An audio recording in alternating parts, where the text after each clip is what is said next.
Unseen Enemy by Matt Edsan. Narrated by Matt Edsan. Part 1. Chapter 1. Shuttle. Capital 3. No Porukian would ever think that below Capital 3, the entertainment planet of the Poruk Empire, lay the most sophisticated weapons factory, churning out one core part of a galactic weapon. Surly didn't understand who had come up with such an ingenious idea, but it had worked all these years right under the very senses of their enemies. No enemy would ever imagine the Poruk having their supply chain of core parts for their galactic weapon being scattered across a plethora of factories on multiple planets. To the rational mind, it sounded absurd and dangerous. If a single planet collapsed, the entire supply chain would be disrupted. But the Poruk always went beyond the typical pathways in the universe. As she had walked through the shuttle at the spaceport, the sights and sounds of rambunctious young Porukians laughing had distracted her thoughts. She couldn't understand how such younger ones could waste their lives away on such frivolous forms of entertainment. The Poruk lines of life gave every generation a purpose. All they had to do was either follow their parents' line or join a new line. It was a duty like none other.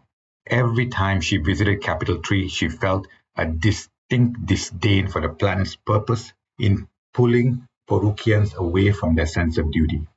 The very fact that the Poruk Empire had permitted such a planet to exist also mystified her. Captain will be docking with PRT-73 in a few. The pilot's voice trailed off. The shuttle lurched to one side violently, as if it was going to roll over. Surly grabbed hold of her chair and was glad she was buckled up. What was that? The lights inside the shuttle flickered on and off repeatedly for a few seconds. Surly stared ahead. The pilot was knocked out. She muttered under her breath as she unbuckled herself and darted forward to the cockpit.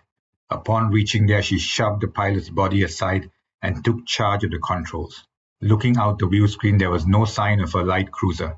Surly checked the console and found the shuttle had been thrown off course by a power surge.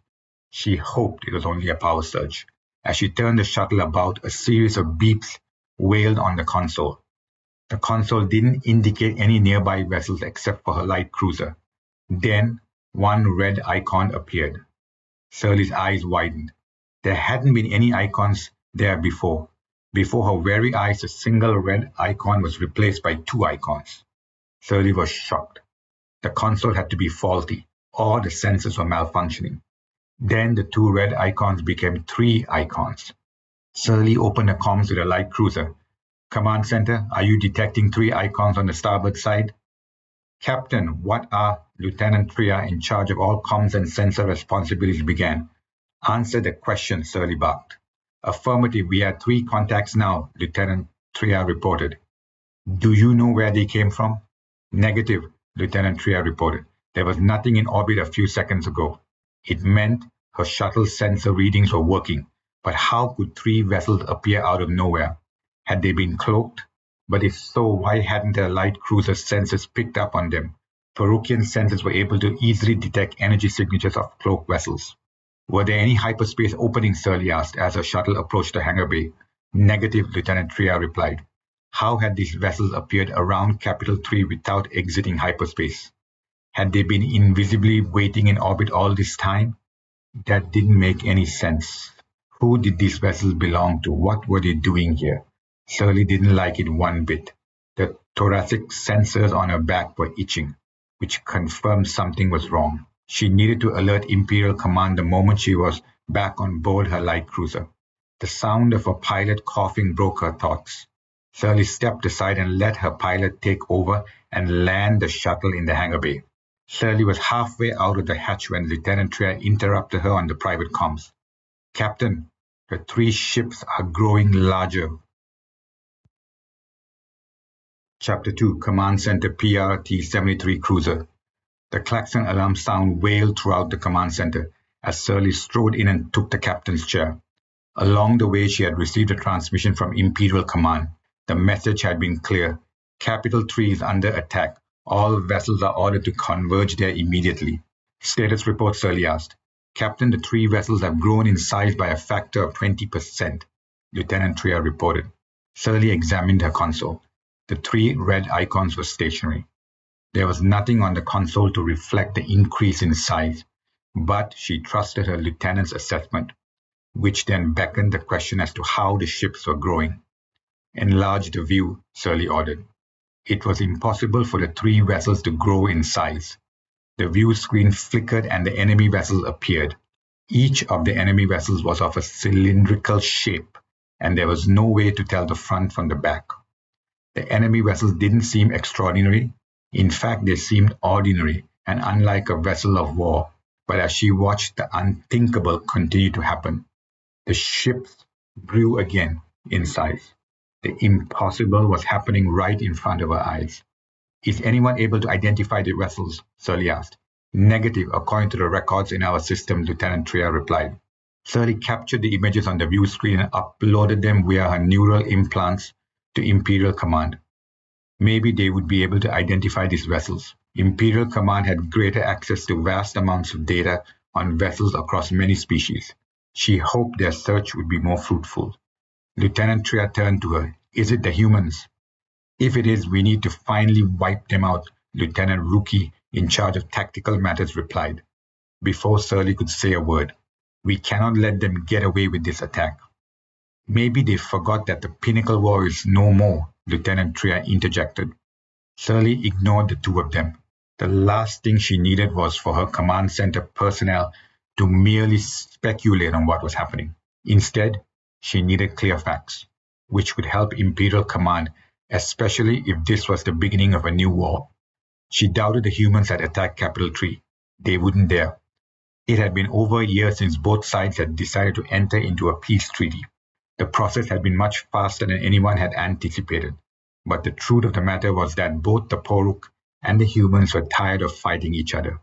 While neither side would ever admit it, Surly had been relieved when the fighting had come to an abrupt end.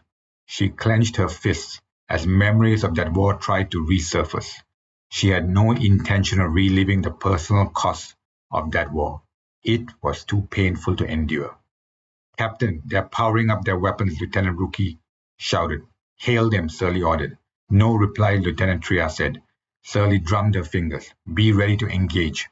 Affirmative, Lieutenant Rookie replied. They're opening their launch base, Lieutenant Tria highlighted. They're targeting Capital 3. Fire our plasma guns, Surly barked as the enemy vessel launched strikes at Capital 3. The red plasma weapons fire streaked forward at a ruthless pace, but then they just disappeared before they even reached the periphery of the enemy vessels. Report, Surly shouted. Lieutenant Rookie hesitated. I don't know what happened. We didn't miss the vessels, but the plasma weapons fire didn't reach them. We have incoming weapons fire, Lieutenant Tria announced. Take evasive actions now, Surly commanded. Surly looked up at the view screen and gasped. It was impossible. Red plasma weapons fire streaked towards them. What were the odds that the enemy also had a similar plasma gun? Her light cruiser lurched forward to avoid the incoming weapons fire. Is that our own weapons fire? Surly asked, baffled. I think so, Lieutenant Rookie stammered. The enemy vessels were somehow able to take their weapons fire and reflect it back to the source. Chapter 3, Command Center, PR-T-73 Cruiser. The evasive actions weren't fast enough. Shudders rolled through the vessel as it was hit by the plasma fire. Surly frowned. Her crew needed to react faster than this. She had to admit that they were dealing with an unknown enemy that had seemingly appeared out of the shadows to launch an attack.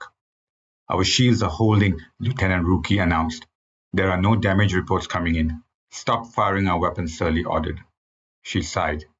It was pointless to fire them, knowing the enemy vessels had a field that repelled them back to the source. She had never encountered such a vessel, not even during the Pinnacle War. They are still launching projectiles at Capital 3, Lieutenant Tria reported. Surly slammed her fist on the chair. She turned to her tactical officer. State our options. Lieutenant Rookie paused for a moment. Option 1 is to keep firing. Option 2 is to ram their vessel. Option 3 is... Surly interrupted him. I need better options. Those options sounded like something her lieutenant had learned in the first year of the Poruk Academy. It was a disgrace to even say them aloud. It was at this moment that Surly desperately missed having an XO on board. She had lost her last XO during a raid on a human planet in the war, and when she had been posted to this light cruiser, Imperial Command had been explicit in their instructions that she wouldn't have the luxury of an XO. Initially, Surly had been shocked when she heard it. How could she operate without an XO? Imperial Command had told her that they were short of adequate commanders to deploy to all vessels and they had to prioritize their deployments. In the end, she had been one of many vessels without an XO. Surly had decided to live with it as the war had ended, but looking back, that had been a mistake. Lieutenant Rookie looked shocked at the interruption and turned his eyes back to his workstation. No one else dared to reply to her question. She felt helpless as the vessels continued to assault the planet. "Do we know what they are targeting down there?" Surly asked. "Affirmative," Lieutenant Trier said. "They are hitting multiple locations across the city." Surly clenched her hands. Porukians were dying down there on Capital 3, and yet, sitting here in the command center, she was powerless to do anything. Lieutenant Trier pointed ahead. "Are those ships becoming smaller?" Surly blinked her eyes. A few seconds ago, the three vessels had been bigger, but now their size was a tenth of their original configuration. They had also stopped firing their weapons. Then their size dropped again as they continued to shrink. A few moments later, the ships disappeared. "Where did they go?" Surly barked. "Scanning the area," Lieutenant Trias replied. It was a weak reply to her question. Lieutenant Trier had been on this vessel for over a year now and needed to be faster than that. Surly was frustrated that they had been unable to destroy the enemy vessels. Maybe she should have rammed her vessel against them. While a suicide mission, it might have helped stop their launches against Capital 3. But then again, she didn't know enough of that field around the enemy vessels. If it was able to repel their weapons fire, there was no telling what it would do to another vessel trying to go through the field. Wherever the enemy vessels had emerged from, they had conducted an unprovoked attack on Capital 3. It was unacceptable that her vessel had failed to stop the attack. Being the closest vessel, she had failed to protect the planet. "I have an incoming Code 1 secure transmission from Imperial Command," Lieutenant Trier said. "Put it through to my compartment," Surly ordered as she stood and walked into the captain's compartment, which was adjacent to the command center. Surly was still exasperated with her crew as she sat down on a chair and opened the screen. She was surprised to see the face of Vice-Chancellor Trez. The Vice-Chancellor had always been one of Surly's fervent supporters in the Poruk Empire. Surly had initially met her during the academy days and found favor in her eyes. It had been on Trez's recommendation that Surly had been posted as captain during the Pinnacle War. Surly bowed. "Vice-Chancellor?" "Captain, update me on your engagement," Trez ordered. Surly informed the Vice-Chancellor of their brief encounter with the enemy vessels. She didn't really have much information on the attack. It was frustrating to admit her crew had failed to stop the attack or even gather any useful intelligence. Trez pursed her lips. "The attack took us by surprise. We scrambled our fighter ships on Capital 3, but by then the attack was already underway. You were the nearest vessel." "Are we at the start of a new war?" Surly asked.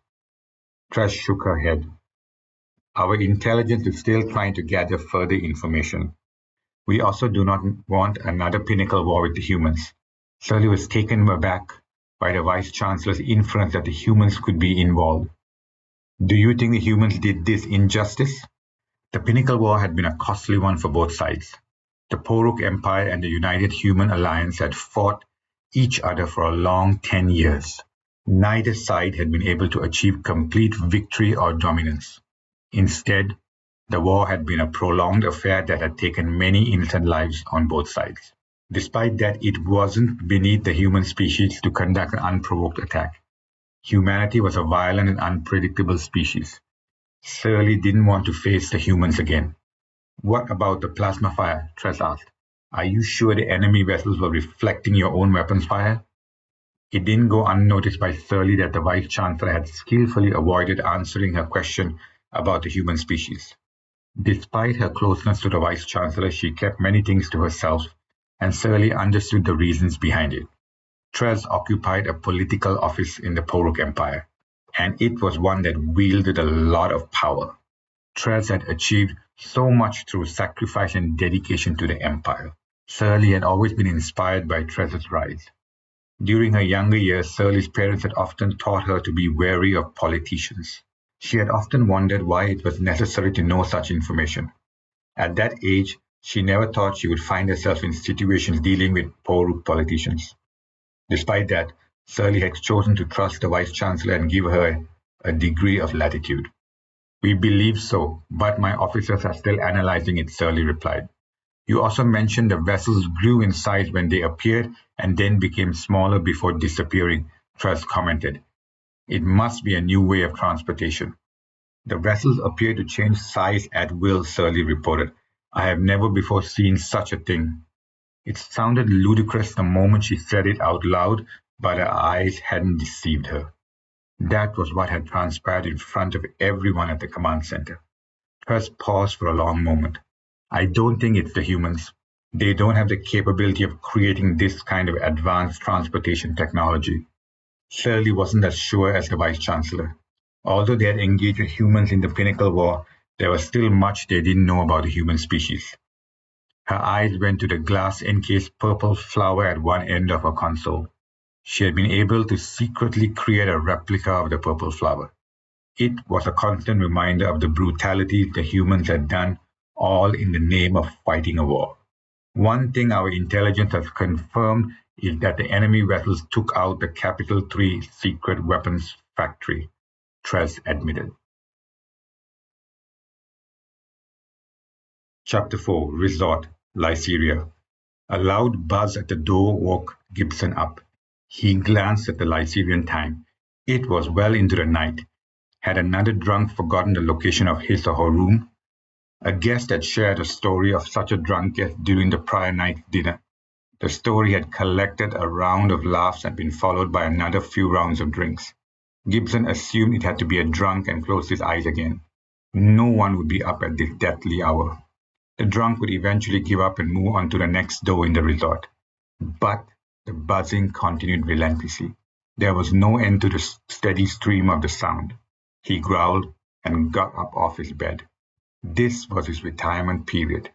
That was what the United Human Alliance had written on its early retirement form. It had looked better in words than what it really was meant to be. A pathetic excuse to leave the UHA quietly and quickly. If whoever was at the door ended up being a drunk, Gibson knew he was going to unload on him or her without mercy. The lights automatically flickered on as he made his way to the door. The room was a mess. But then again, it was his mess and he enjoyed it. Life didn't have to be so regimented. He was free of serving the UHA and their cronies. Gibson stopped at the door. The buzzing sound hadn't taken a break. "Wait a minute," Gibson hollered as the door slid open. "I don't know who you are, but do..." Two men in UHA uniforms stood outside his door. Both of them had on dark visors. The moment they saw him, they saluted him. "You don't need to do that," Gibson muttered. "I'm no longer a captain, just a retired one." He sensed the two men could smell the Lycerian alcohol under his breath. Gibson had to admit the Lycerian knew how to make their alcohol. Lyceria was one of those planets in the neutral zone that neither belonged to the UHA nor the Poruk. The planet had been surprisingly uninhabited during the war, but after the end of hostilities, it had taken a life of its own. Lyceria was now a neutral planet where any species could come and go without any restrictions.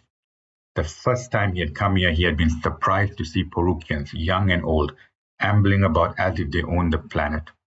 After a while, Gibson had realized humans coexisted with the Poruk and other visitors, and everyone seemed to mind their own business.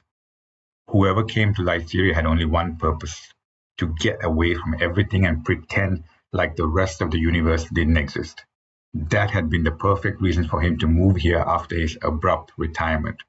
The first man removed his dark visor to reveal a pair of green eyes. "Captain Gibson, this is of utmost urgency." Didn't I tell you not to call me? Gibson began. The first man glanced to the left and the right of the corridor. May we come in, sir? Gibson had one mind to scream at the two men and slam the door shut, but he knew he couldn't take out his anger on these men. They were merely the messengers. The real culprits were whoever had sent them to disturb him during his retirement on Lyceria. Gibson glared, stepped aside, and led the two men into his room.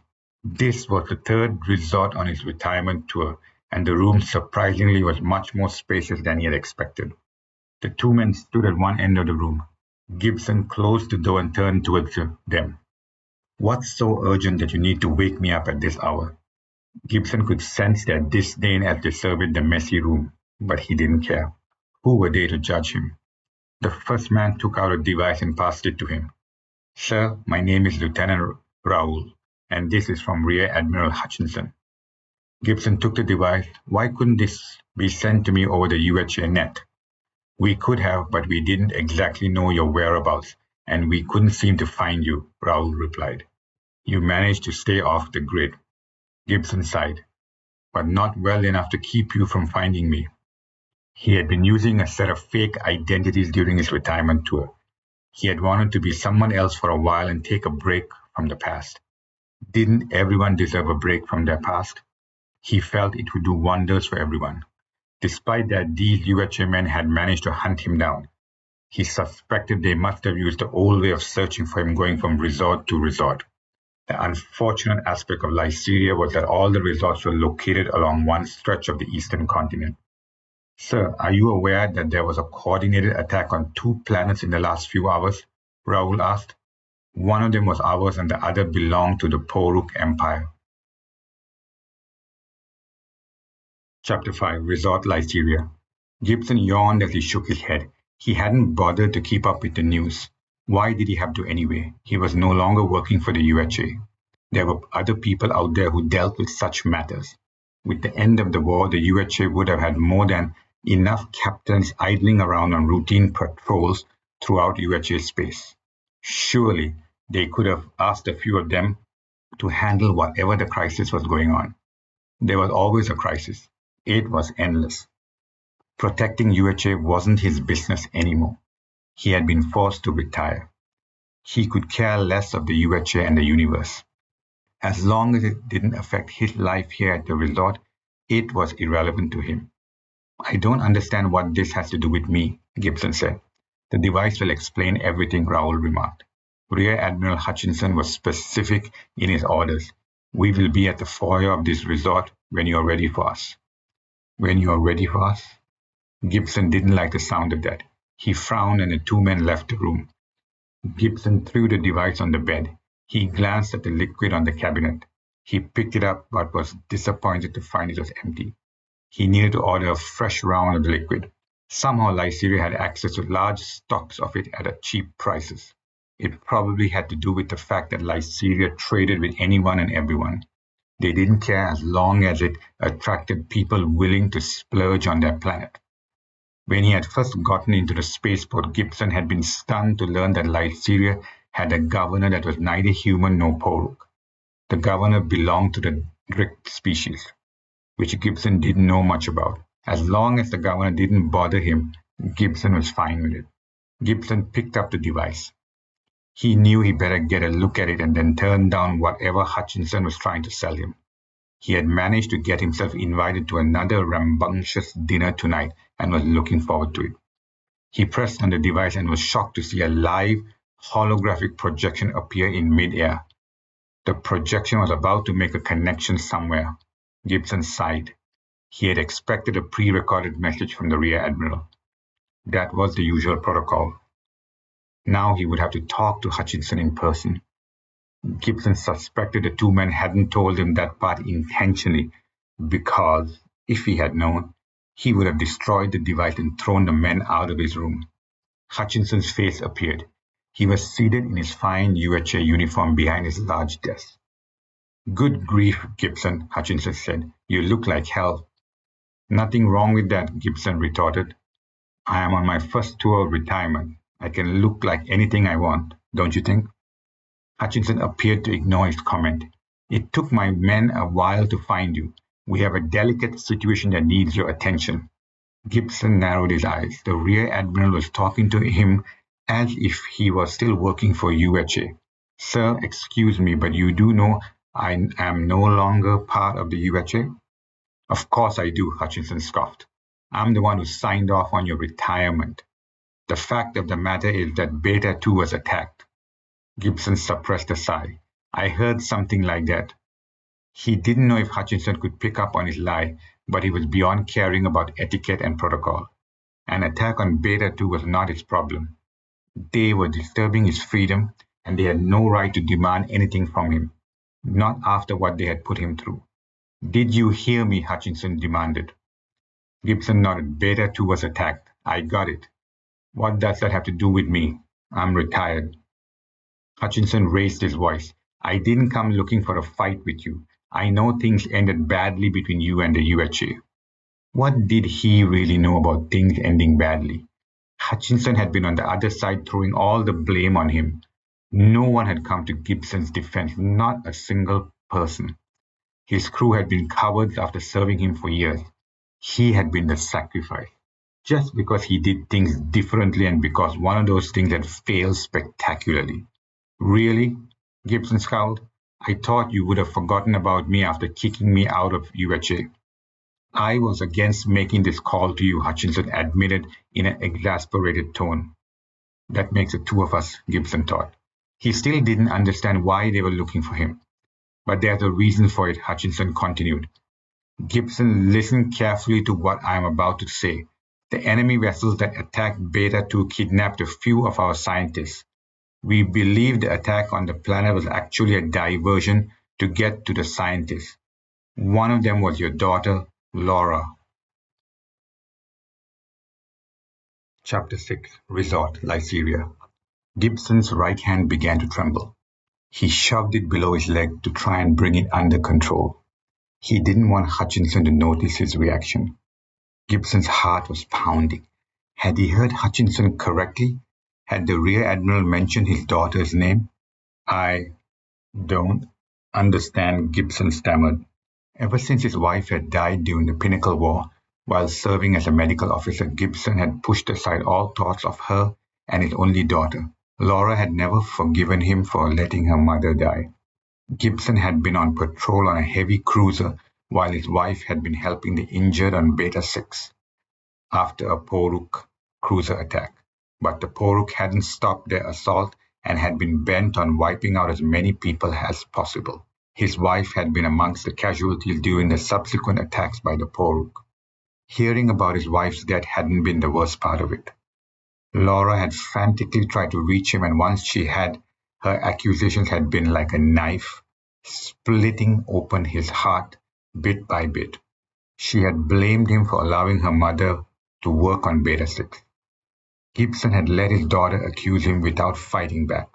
The whole episode had nearly left him broken, and to this day he didn't know if that was what led him to doing reckless things that led to his early retirement. He had never got a chance to properly bury his wife, and since that day of the call, his daughter had forsaken him in every respect. To hear about Laura again after so long was something he could have never imagined. Gibson, did you hear me? Hutchinson hollered.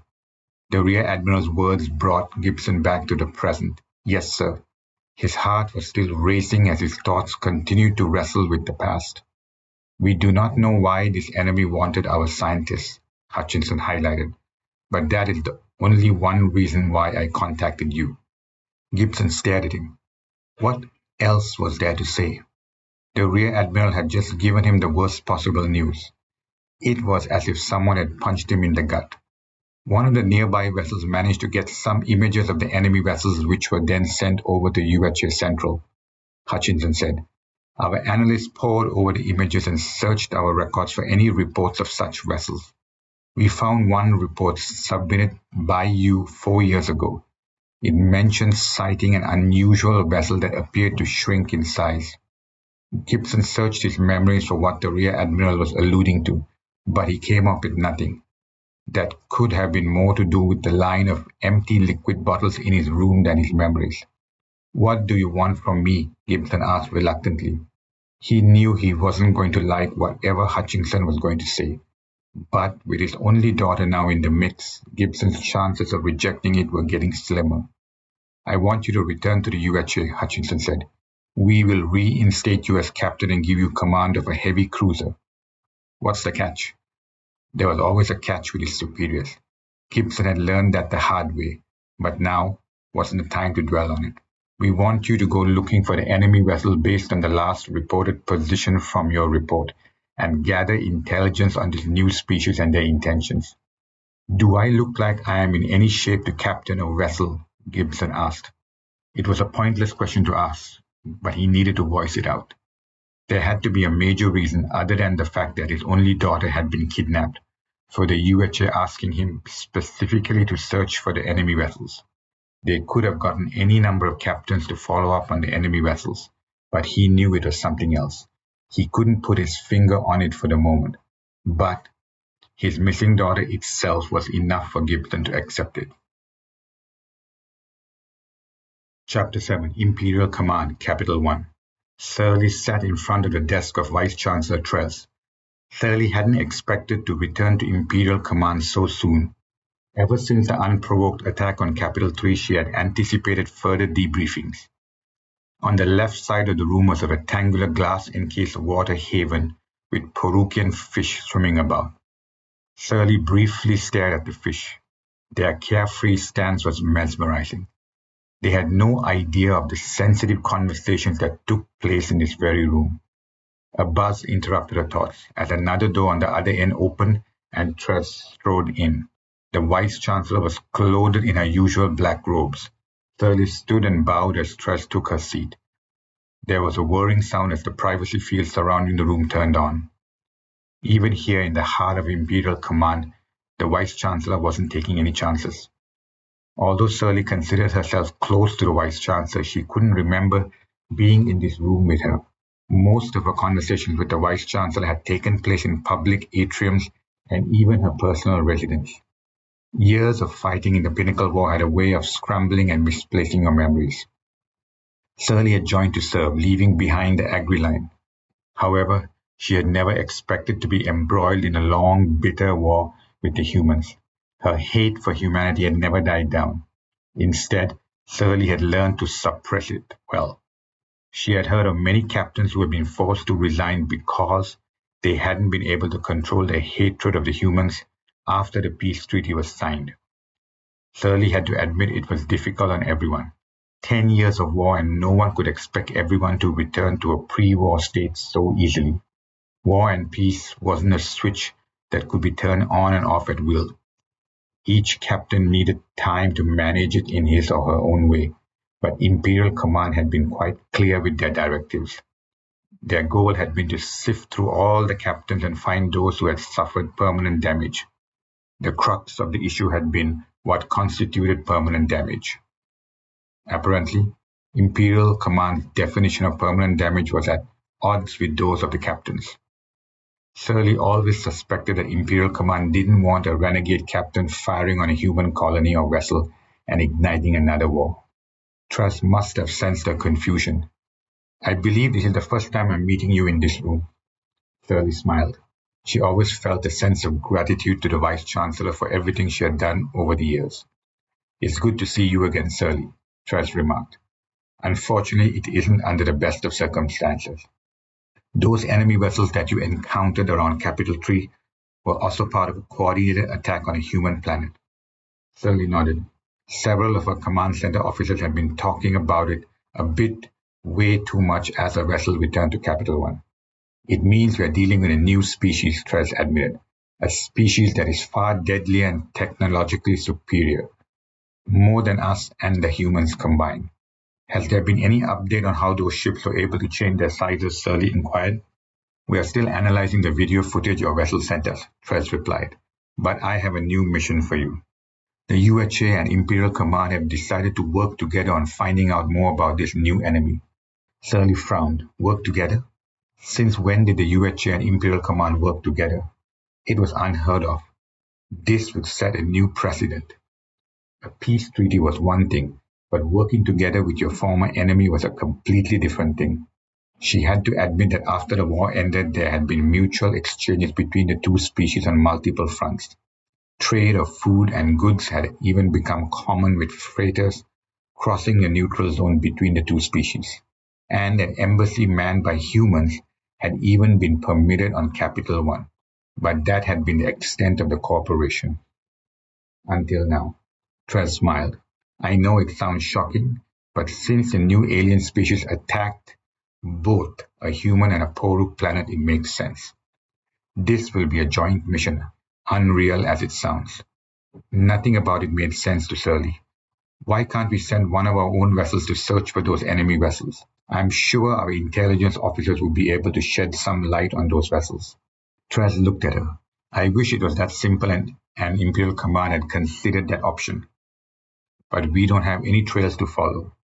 However, the UHA does. One of their captains spotted an enemy vessel of the same configuration as what you encountered around Capital 3. The problem was that the human captain spotted it several years ago in the midst of the Pinnacle War. And I presume the humans aren't willing to share that intelligence with us, Surly remarked. Would you, if you were in their position? Surly tried to suppress a sigh. The humans were being problematic. They should have just shared the intelligence. Then there wouldn't be any need to work together with them. It was simple as that. Why did the humans have to make it complicated? So you can see the dilemma before Imperial Command, Trust commented. We don't want the humans going and finding that alien species on their own and getting their hands on that transportation technology. That would be devastating to the Poruk Empire.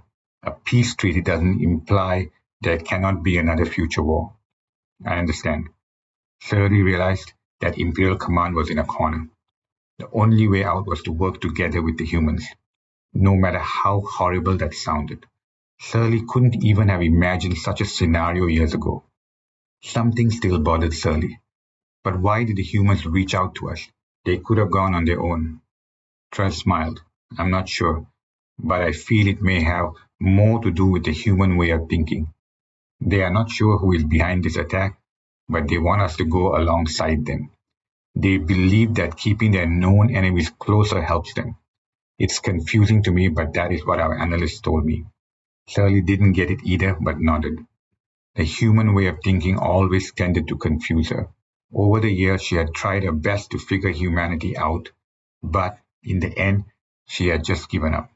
You will be transferred to the human's vessel with immediate effect, Trez announced. Your role will be as Poruk advisor to the captain, but you will gather intelligence and inform me personally throughout the mission.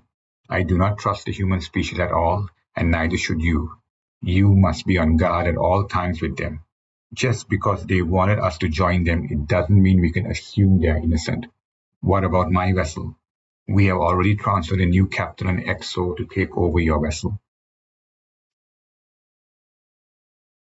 Chapter 8, Imperial Command Capital 1. The sharp and quick reply by Trez caught Surly by surprise. The immediacy of a new mission was undeniable, but even she hadn't expected it to happen so fast. Even if she had objected to her transfer, it wouldn't matter. Someone else had already taken command of her light cruiser. Surly had to admit she would miss her light cruiser, although she may not care much for her crew. She had only been posted to that light cruiser for over a year. It had been right after the peace treaty between the Poruk and humanity had come into effect. She wouldn't miss having no XO. The lack of an XO had taken its toll on her. Yet she was frustrated to learn that the new captain would actually have the benefit of an XO.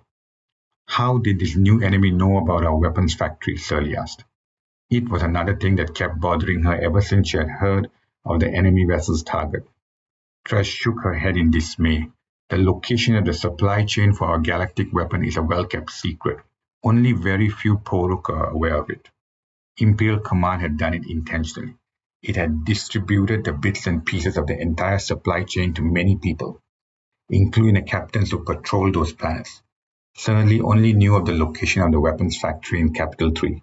She had no knowledge of the number of planets that worked together on the supply chain to deliver the galactic weapon. Even if she and her crew were captured, it would only reveal the location of one weapons factory. thereby minimizing the threat to the supply chain. That was how captains who patrol such planets had been briefed. Despite all the precautions in place, the unknown enemy had found the location of one weapons factory. There could have been a myriad of reasons as to how that had happened, but this wasn't the time nor place to discuss it. I believe the enemy was very determined, Surly admitted. Why do you say that? They chose to appear close to our vessel, Surly replied.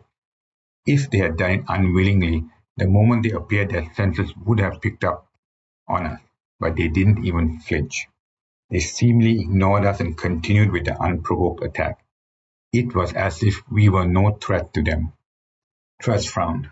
Capital 3's contribution in the supply chain will be rebuilt elsewhere. However, that will take a little time. In the meantime, our supply chain will have to endure the disruption. Surly didn't expect any less. The Poruk Empire always had inbuilt redundancies planned. She was certain that some unknown colony was being brought to life with the help of hundreds of robots. The new weapons factory to replace that of Capital 3 would be up and running in a matter of weeks. Does that mean this enemy knows of our galactic weapons? Surly asked.